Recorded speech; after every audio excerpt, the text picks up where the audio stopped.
ஆண்டவர் இந்த நாளில் உங்களை ஆசீர்வதிப்பாராக. சில நேரம் நம்ம வாழ்க்கையில் பார்த்தீங்கன்னா அவசர குடுக்கையாகவே இருப்போம். எதுக்கு எடுத்தாலும் அவசரம். ரொம்ப அவசரப்பட்டு இந்த அனுதின கண்மணித்தை நிகழ்ச்சியை கேட்டுக்கொண்டிருக்கிற அருமையான தேவனுடைய பிள்ளைகளை கொஞ்சம் அவசரப்படாதீங்க. அதாவது சில பேரை பார்த்தீங்கன்னா நம்ம அவசரம் காலம் வேகமாக தான் ஓடட்டும். ஆனால் நாம் அப்படிப்பட்ட ஜாதி இல்லை. நாம் கர்த்தருக்காக பொறுமையோடு காத்திருக்க வேண்டிய ஜாதிகள். அதை மறந்துடக்கூடாது. ஏன் அப்படின்னா எல்லாத்துக்கும் தேவன் ஒரு காலத்தை குறித்து வைத்திருக்கிறார். அந்தந்த காலங்களில் அந்தந்த காரியத்தை கர்த்தர் செய்வார். திராட்சரசம் குறைபட போது உடனே என்ன சீட்டாப்ல போக துடிக்கிறாங்க.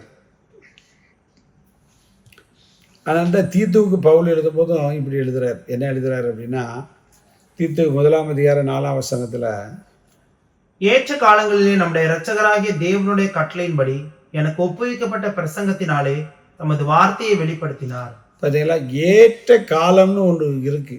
அது வந்தபோது தான் தேவன் என்னை ரட்சித்தாரு. அவர் சித்தத்தை அவருடைய வார்த்தையை நிறைவேற்று. அப்போ ஏற்ற காலம் ஒன்று இருக்கு. அவசரப்பட்ட மரியாதை சொல்லியாம எனக்கு இன்னும் என்னுடைய வேலை இன்னும் வரவில்லை அப்படின்னா அவருடைய அந்த ஏற்ற காலம் வரலை. அந்த காலம் வந்தபோது பார்த்தீங்கன்னா மணவாளன் அவ்வளவரும் புகழ்ந்து தள்ளக்கூடிய அளவுக்கு திராட்சை ரசத்தை கொடுத்தார். உங்களுக்கு தரலை அப்படிங்கிறனால ஏசப்பா மறந்துட்டாரு, எங்களுக்கு கிடைக்காது, இல்லை அவங்களுக்கு தான் கிடைக்கும், எங்களுக்கு கிடைக்காது, அவங்களுக்கு தான் கொடுப்பாருன்னு. இயேசு நாட்டு பட்சபாதமே கிடையாது. எல்லாரும் அவருடைய பார்வையில் சமந்தான். பணக்காரன், ஏழை, படித்தவன், படிக்காதவன், கிராமத்தான், பட்டணத்தான், வெளிநாட்டுக்காரன், உள்நாட்டுக்காரன், எதுவுமே அவர் கிடையாது. எல்லாரும் ஒன்று போல நேசிக்கிறார். உங்களுக்கு இன்னைக்கு அது கிடைக்கல அப்படிங்கிறதுனால நீங்கள் நினச்சிட்டு இருக்கக்கூடாது. ஆண்டவர் மறக்கவே மாட்டார். ஸ்திரியானால் தன் கர்ப்பத்தின் பாலனுக்கு இறங்காமல் மறப்பாளா, அவள் மறந்தாலும் நான் மறப்பதில்லை. காலத்தை வச்சுருக்கேன். எல்லாருக்குமே ஒரு காலத்தை வச்சுருக்காரு. ஆடு மச்சிக்கிட்டே தோத்தணும் நடக்கான்.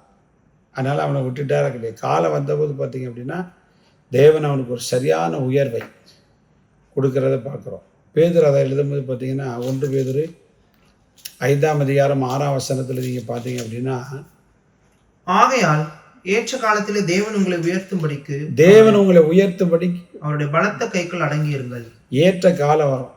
அந்த காலம் வரும்போது அவர் அவதினதின் காலத்தில் நேர்த்தியாக செய்கிறவல்லவா. அதனால் அவர் ஒரு காலம் வச்சுருக்கார். அந்த காலத்தில் எல்லா காரியத்தையும் நடத்துவார். வேலை வந்தபோது பாருங்கள், தண்ணீரை திராட்சை ரசமாய் மாற்றினார். வேலை வந்தபோது இந்த பூமியில் நமக்காக மனிதனாய் பிறந்தார்.